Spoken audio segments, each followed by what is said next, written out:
تهيط علي الله يحفظك بقبيلة هي أساسا خرجت من عندي من اليمن، أنت تهيط علي وأنت جدك كان يدفع الجزية لي. عن أي شيء تتكلم فيه؟ إذا كان ملوك الروم سميوا بكسرى، وملوك الفرس سميوا بالقياصرة، والمصريين سميوا بالفراعنة، جدك وش سمى؟ وش ذكر القرآن؟ أنا جدي ذكر في القرآن هم خيرون أم قوم تبع تبابع أخذنا الملك كابرا عن كابر. جاي تهيط علي؟ شو تهيط أنت؟ جدتك لو دور بعد جدتك رقم 4 تطلع من يافع، ولا تطلع من صنعاء، ولا طالعه من حضرموت. عن اي شو؟ ثاني شيء المصانع اللي في دولتك الله يحفظك من وين؟ حضارم، صحيح، من قضاعه، من قحطان، من سبا، من حمير. من هو؟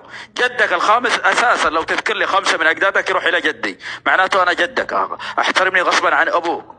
من هو؟ عني انت عدناني من بني عدنان؟ عدنان امه من جرهم، اسماعيل عليه السلام